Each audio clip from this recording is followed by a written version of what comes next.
ہم اپنی آج کی کلاس کا آغاز اسی دعا کے ساتھ کریں گے، لیکن آج میں گزارش کروں گا ہمارے ہی ایک کلاس کے پارٹیسپینٹ، کلاس کے ساتھی ہیں حبیب الرحمان بھائی، کہ وہ آج کلاس کی شروعات کریں دعا کے ساتھ، اور اس کے بعد ایک دو بڑی زبردست قسم کی بشارتیں ہیں رسول اللہ صلی اللہ علیہ وسلم کی طرف سے ان لوگوں کے لیے جو اس کورس کا حصہ ہیں۔ تو میں نے آپ کا مائک ان میوٹ کر دیا حبیب الرحمان بھائی، آپ شروع کریں، بسم اللہ۔ السلام علیکم ورحمۃ اللہ وبرکاتہ۔ سب سے پہلے تو میں آپ سب کو سلام پیش کرتا ہوں اور اللہ تعالیٰ سے یہی دعا کرتا ہوں کہ اللہ تعالیٰ ہمیں توفیق عطا فرمائے کہ مزید ہم اس کلاس کو آخر تک سنیں اور اس پہ عمل کر سکیں۔ تو آج کی جو کلاس ہے اس کو ہم باقاعدگی سے شروع کرتے ہیں اسی دعا کے ساتھ جو کہ ہم عموماً پڑھتے رہتے ہیں۔ اللہم انی اسألک علما نافعا وعملا متقبلا وقلبا خاشعا۔ آمین۔ اللہ پاک ہمیں وہ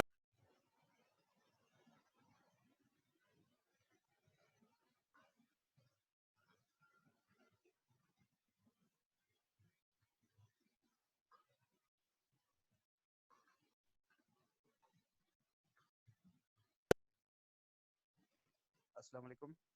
جی جی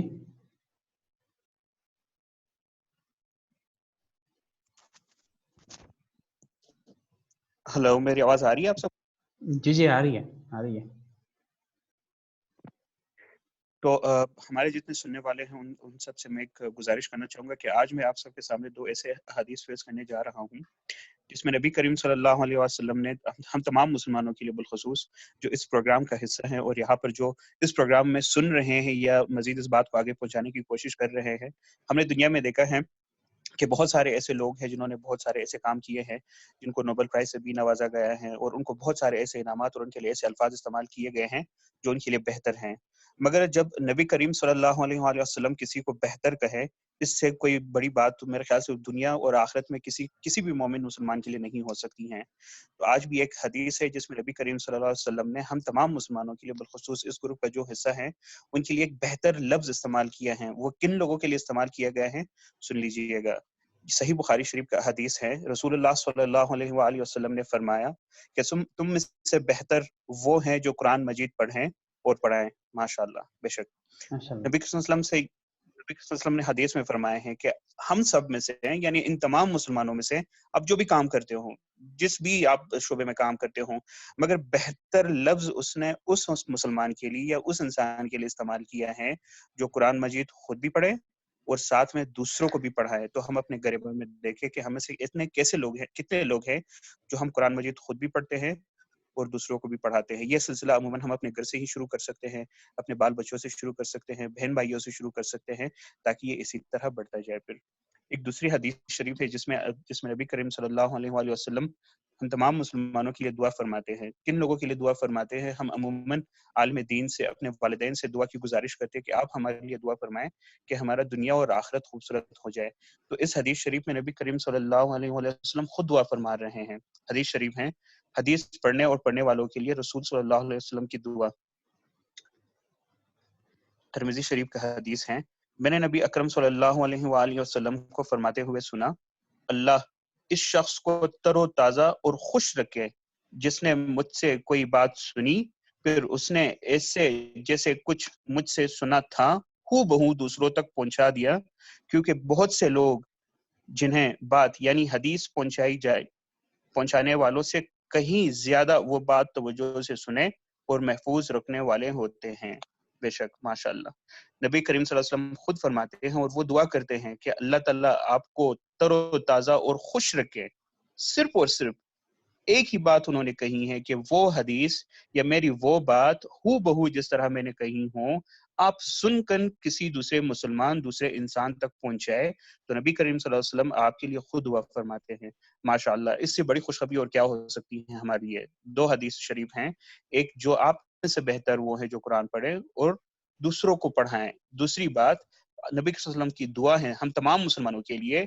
ہم کتنے احادیث سنتے ہیں اس سبق میں اور آنے والی کلاسز میں بھی سنتے جائیں گے، تو ہم میں سے بہتر اور نبی کریم صلی اللہ علیہ وسلم کی دعا اور خوشنودی حاصل کرنے والے وہی ہوں گے جو اس حدیث کو سنیں اور ہو بہو انہی الفاظ میں دوسرے مسلمان تک پہنچائے۔ Thank you. جزاک اللہ بڑی مہربانی. یقیناً ایک بہت بڑی بشارت ہے، بہت بڑی خوشخبری ہے ہم سب لوگوں کے لیے، اور ہم بالکل اسی کیفیت کے ساتھ اس کلاس کو اٹینڈ کریں، اور اسی کیفیت کے ساتھ جب ہم کل کو قرآن پڑھ رہے ہوں یا کسی کو پڑھا رہے ہوں یا احادیث پڑھ رہے ہوں یا کسی کو پڑھا رہے ہوں، تو ہم بالکل اسی کیفیت میں رہیں کہ اس وقت اس روئے زمین پر ہم بہترین لوگوں میں سے شمار کیے جا رہے ہیں. اور یہ ہم اپنے آپ کو بہترین نہیں کہہ رہے ہیں، یہ رسول اللہ صلی اللہ علیہ وسلم ہمیں بہتر کہہ رہے ہیں. کیونکہ رسول اللہ صلی اللہ علیہ وسلم ہمیں بہتر کہہ رہے ہیں تو ان کی بات 100% صحیح ہے، اور ہم اس وقت بہترین لوگ ہیں الحمدللہ. یہ اللہ تعالیٰ کا فضل و کرم ہے کہ اللہ تعالیٰ نے ہمیں توفیق دی یہاں پر جمع ہونے کی، اور اللہ تعالیٰ نے ہمیں توفیق دی یہاں اس مجلس کا حصہ بننے کی. اور اور رسول اللہ صلی اللہ علیہ وسلم نے ہمارے لیے دعا کر رہے ہیں کہ اللہ تعالیٰ اس شخص کو تر و تازہ رکھے جو میری کوئی بات سنے اور اس کو اسی طرح آگے پہنچائے. اللہ تعالیٰ ہمیں ان لوگوں میں شمار فرمائے. تو ہم انشاءاللہ آج کی ہماری اس کلاس کا آغاز کرتے ہیں. لیڈرشپ ٹریڈ سے بات ہو رہی تھی، تو آپ نے یہ بات سنی ہے کہ 100 چوہے کھا کر بلی حج کو چلی. آپ میں سے کس کس نے یہ بات سنی ہے؟ مجھے ذرا چیٹ میں بتائیے گا، اور اس سے آپ کیا سمجھیں اس لفظ سے؟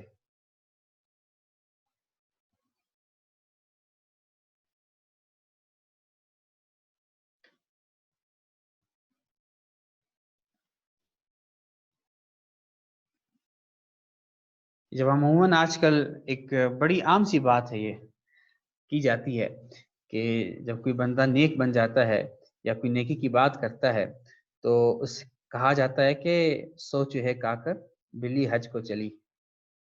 تو یہ اس بات کی اہمیت کیا ہے، اس بات کی حیثیت کیا ہے، اور اس کی اصل وجہ کیا ہے، انشاءاللہ یہ ہم پڑھیں گے آج. آج کا جو ہمارا ٹاپک ہے وہ یہ ہے کہ مومن کی یا کسی لیڈر کی جو ایک اور بڑی صفت ہوتی ہے وہ اس کی نرم مزاجی اور نرم خوئی ہوتی ہے. اس کا جو حلم ہوتا ہے وہ اس کی بہت بڑی ایک خاصیت ہوتی ہے، ایک بہت بڑی اس کی ایک صفت ہوتی ہے. اس حوالے سے قرآن و حدیث میں کیا ہمیں ہدایات ہے، کیا رسول اللہ صلی اللہ علیہ وسلم اور اللہ تعالیٰ کی طرف سے کیا ہدایت ہے، ہم آج اس کو پڑھیں گے. سب سے پہلے میں بتاتا چلوں کہ نرم مزاج اور نرم خوئی کیا ہے. سب سے پہلی بنیادی بات تو یہ کہ اسلام کا مزاج ہی نرم ہے، اور جو بندہ نرم خو ہوتا ہے اسلام اس کے دل میں پیوست ہو جاتا ہے بالکل. کیسے؟ انشاءاللہ میں آگے بتاتا ہوں. اور نرم خوئی کیا ہے، میں کچھ بس بنیادی کچھ چیزیں بتا دوں. ایک جسٹ ایک آپ سمجھے کہ ایک ٹریلر ہے کہ نرم خوئی کیا کیا چیزیں ہوتی ہے. معاملات میں سخت گیری کی بجائے نرمی اور آسانی اختیار کرنا، یہ ایک نرم خوئی کی علامت ہے. اپنے ساتھیوں، اپنے گھر والوں اور عام لوگوں کے حق میں مہربانی اور نرم خوئی کرنا، بات نرمی سے سمجھانا. اور اگر آپ کسی سے کوئی مطالبہ کر رہے ہیں تو وہ اتنی خوبصورت اور نرم انداز سے آپ مطالبہ کریں کہ وہ پتھر کو بھی موم کر دے. اور اسی طرح ہر کام اتنے اطمینان اور خوش اسلوبی سے اور وقار سے بندہ کرے کہ وہ لوگوں کو بھی پسند آ جائے کہ ایک کام کرنے کا طریقہ کتنا بہترین ہے. یہ سب چیزیں نرم مزاجی اور نرم خوئی میں آتی ہے. اللہ تعالیٰ فرما رہے ہیں سورہ آل عمران میں، اعوذ باللہ من الشیطان الرجیم، بسم اللہ الرحمن الرحیم. فبما رحمة من الله لنت لهم ولو كنت فظا غليظ القلب لانفضوا من حولك فاعف عنهم واستغفر لهم وشاورهم في الأمر فإذا عزمت فتوكل على الله إن الله يحب المتوكلين. اللہ تعالیٰ فرما رہے ہیں کہ ان واقعات کے بعد اللہ کی رحمت ہی تھی جس کے بنا پر اے پیغمبر تم نے ان لوگوں سے نرمی کا برتاؤ کیا. اگر تم سخت مزاج اور سخت دل والے ہوتے تو یہ تمہارے آس پاس سے ہٹ کر تتر بتر ہو جاتے. لہٰذا ان کو معاف کر دو، ان کے لیے مغفرت کی دعا کرو اور ان سے اہم معاملات میں مشورہ لیتے رہو. پھر جب تم رائے پختہ کر کے کسی بات کا عزم کر لو تو اللہ پر بھروسہ کرو، اللہ یقیناً توکل کرنے والوں سے محبت کرتا ہے. اگر آپ چاہتے ہیں کہ لوگ آپ کے ساتھ جڑے رہیں، اگر آپ چاہتے ہیں کہ لوگ آپ سے محبت کریں، اگر آپ چاہتے ہیں کہ لوگوں کا دل چاہے آپ سے بیٹھ کر آپ کے ساتھ گفتگو کرنا، آپ کے ساتھ بات کرنا، تو آپ کو اپنی مزاج میں نرم خوئی کی صفت لانی پڑے گی. یہ اللہ تعالیٰ فرما رہے ہیں.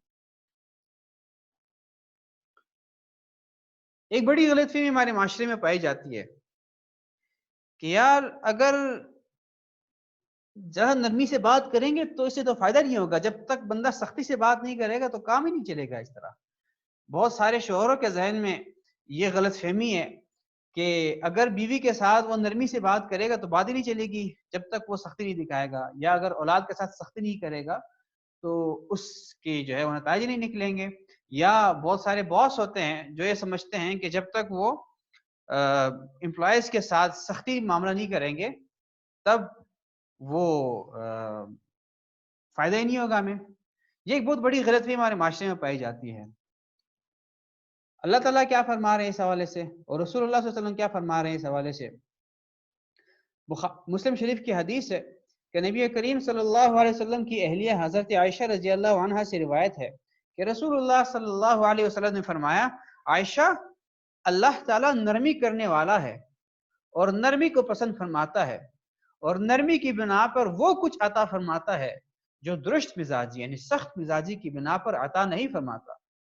وہ اس کے علاوہ کسی بھی اور بات پر اتنا عطا نہیں فرماتا. یہ اللہ کے رسول فرما رہے ہیں کہ اللہ تعالیٰ جتنا نرمی پر جو بندہ نرمی کرتا ہے، جتنا اس بات پر عطا فرماتا ہے کسی اور بات پر نہیں عطا فرماتا.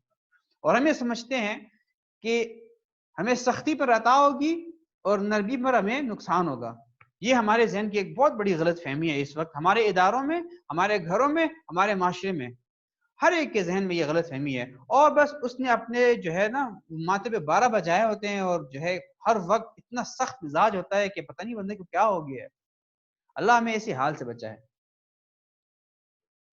ایک اور حدیث میں رسول اللہ صلی اللہ علیہ وسلم فرما رہے ہیں کہ جو شخص نرم خوئی سے محروم کر دیا جائے وہ بھلائی سے اور نیکی سے محروم کر دیا جاتا ہے. یعنی جس شخص میں نرمی ختم ہو گئی ہے، وہ نرمی سے محروم ہو گیا ہے، اس سمجھ جاؤ کہ وہ خیر سے اور بلائی سے اور نیکی سے محروم ہو گیا ہے. کتنی بڑی بات ہے.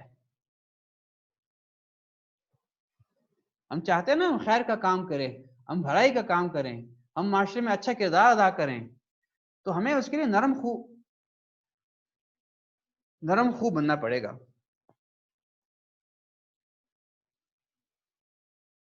نرم مزاجی اور نرم خوئی کی جو اپوزٹ سٹیٹ ہے نا وہ سخت مزاجی اور بد کلامی ہے. اور سخت مزاجی اور بد کلامی کے بارے میں کیا احادیث میں اور قرآن مجید میں آیا ہے؟ سب سے پہلی بات تو یہ سمجھ لیں کہ بہت ساری برائیاں اور بہت سارے جو جھگڑے ہمارے ہاں معاشرے میں موجود ہیں نا، ان سب کی جڑ یہی سخت کلامی ہے، بد کلامی ہے. اور اکثر بڑے بڑے گناہوں کا تعلق اسی کے ساتھ ہے. میں بھی آپ کو بتاتا ہوں آگے کہ کیسے بڑے بڑے گناہوں کا تعلق اس کے ساتھ ہے. بدگمانی کا تعلق اسی کے ساتھ ہے. جب ہم بدگمانی کرتے ہیں، یہ سارے اس کی اقسام ہے. بدخوئی کی برائی، بدخوئی نا، بدخوئی جس انسان کے اندر نرم خوئی نہ ہو، نرم مزاجی نہ ہو، یا بد کلامی کی اس میں خرابی پائی جاتی ہو، اس کے اندر یہ خرابی آ جاتی ہے: بدگمانی، غیبت، بد کلامی، گالم گلوچ، جھوٹ، آر دلانا، مذاق اڑانا، کسی کا تانا دینا، کسی کو برے القاب سے پکارنا. یہ ساری وہ خرابیاں ہیں جس کا تعلق زبان کے ساتھ اور بدخوئی کے ساتھ اور بد کلامی کے ساتھ ہے. اللہ تعالیٰ فرما رہے ہیں سورہ الحجرات میں، اعوذ باللہ من الشیطان الرجیم: يا أيها الذين آمنوا لا يسخر قوم من قوم عسى أن يكونوا خيرا منهم ولا نساء من نساء عسى أن يكن خيرا منهن ولا تلمزوا أنفسكم ولا تنابزوا بالألقاب بئس الاسم الفسوق بعد الإيمان ومن لم يتب فأولئك هم الظالمون.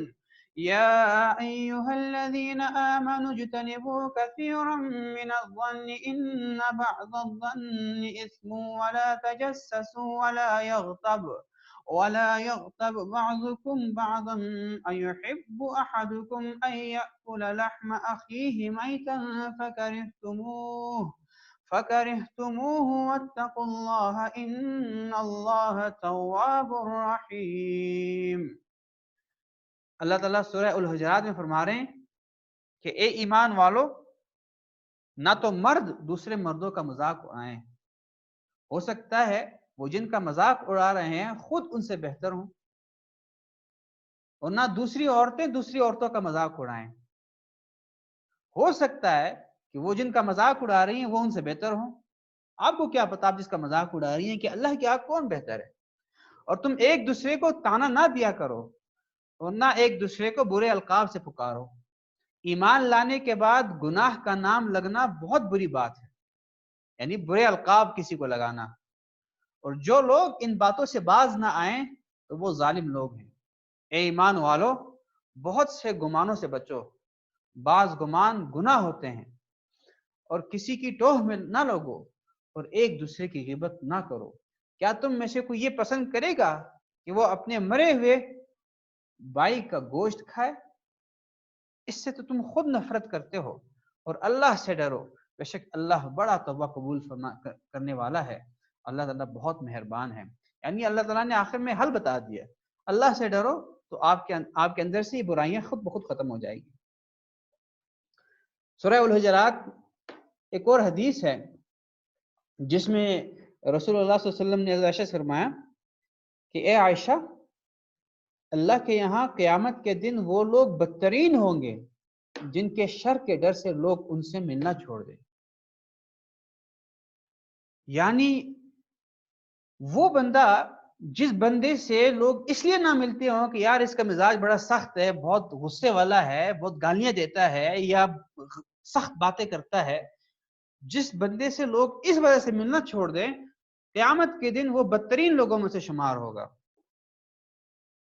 کتنی بڑی بات ہے یہ، اور ہمارے ہاں بعض لوگوں میں کتنی عام ہے یہ بات ہے۔ یا بعض اگر کسی کو کوئی عہدہ مل جائے یا اسے گھر کا بڑا بن جائے تو خدا نہ وہ ایسی برائی میں آ جاتا ہے، پھر ہر کوئی اس سے دور بھاگتا ہے۔ اللہ ہمیں ایسی حالت سے بچائے۔ یہ بات آپ نے سنی ہوگی کہ سو چوہے کھا کر بلی حج کو چلی۔ یہ ہم تب کہتے ہیں یہ بات جب کوئی بندہ کوئی نیک کام کرنا چاہے اس کا ماضی جس طرح بھی ہو، جب کوئی بندہ نیک کام کرنا چاہے یا وہ کسی نیکی کی طرف راغب ہو جائے تو ہم اس کو آر دلانے کے لیے یہ باتیں کر رہے ہوتے ہیں۔ کتنی بری بات ہے۔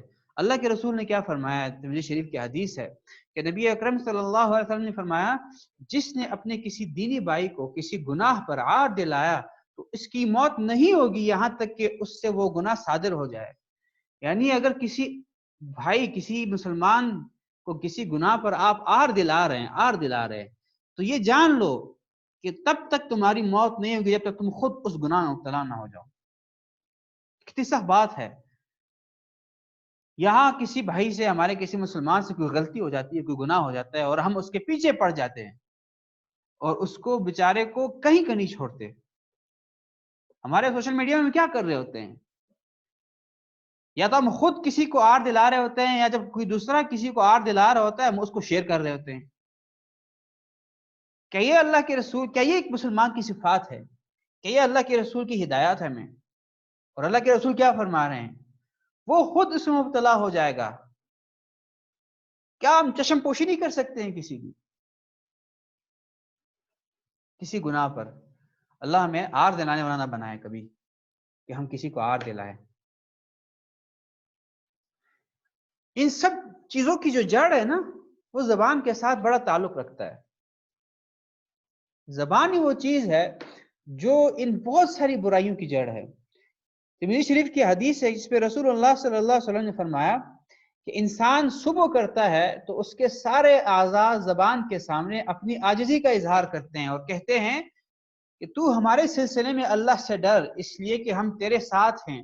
اگر تو سیدھی رہی تو ہم سب سیدھے رہیں گے، اگر تو ٹیڑھی ہو گئی تو ہم سب بھی ٹیڑھے ہو جائیں گے۔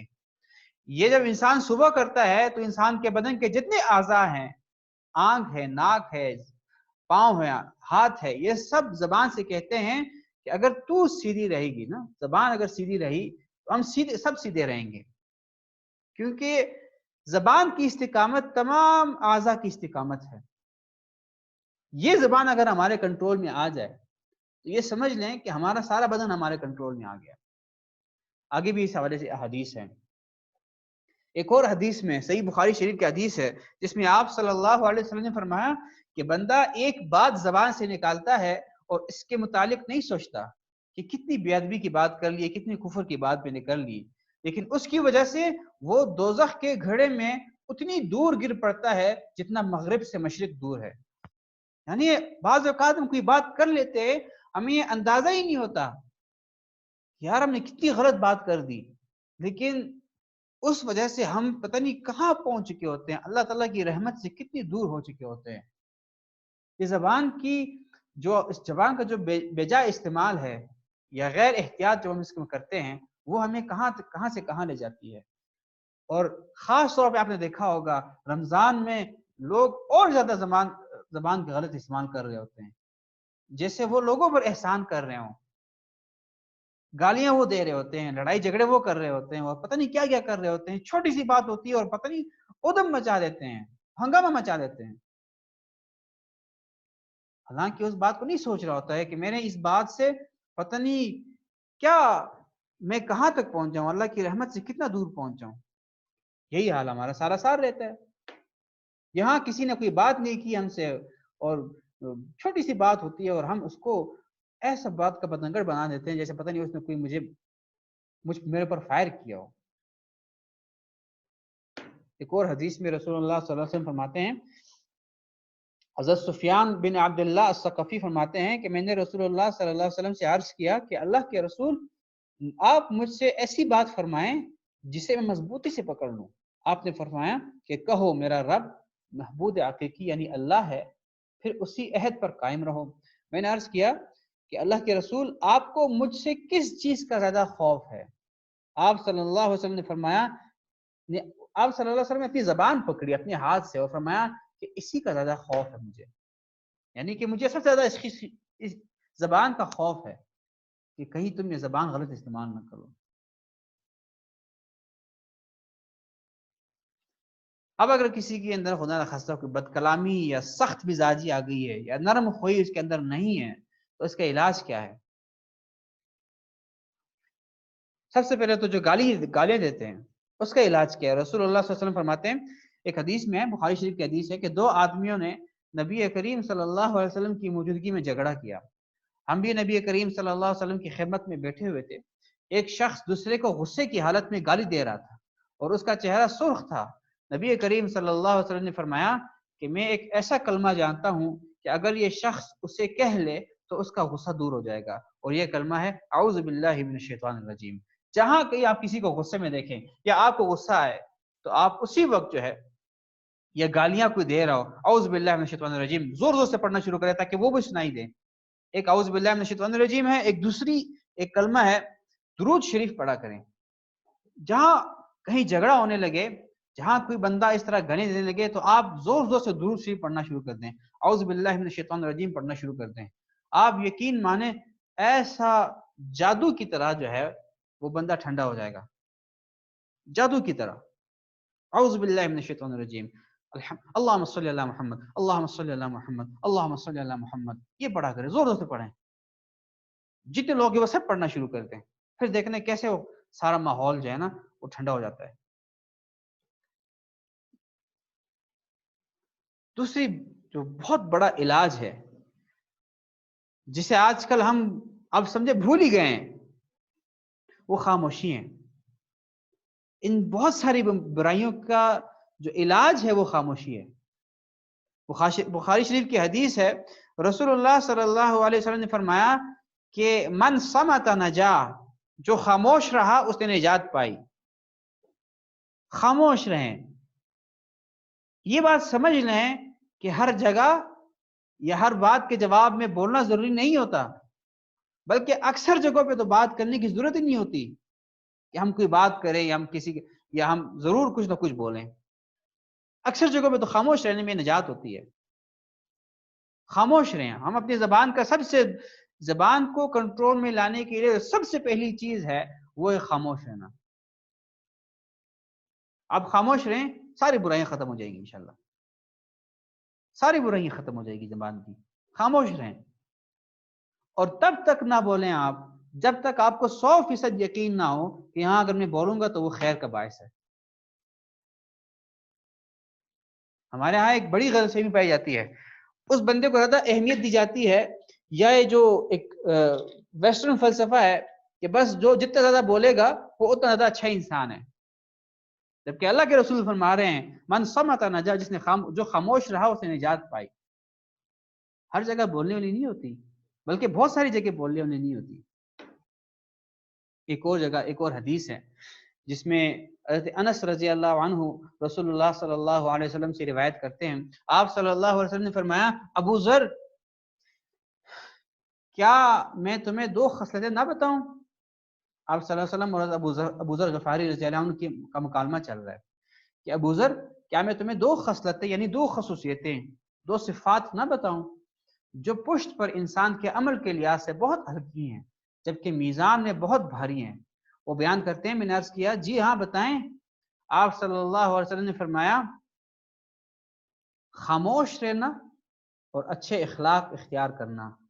اس ذات کی قسم جس کے ہاتھ میں میری جان ہے مخلوق نے ان جیسے 2 عمل نہیں کیے کبھی. یعنی یہ دونوں وہ چیزیں ہیں اچھے اخلاق اور خاموش رہنا. اور خاموش رہنا اصل میں اچھے اخلاق کی ایک علامت ہے. یہ 2 وہ چیزیں ہیں جو مخلوق نے ان جیسے 2 عمل نہیں کیے. یہ دونوں اتنے بڑے عمل ہیں یہ دونوں.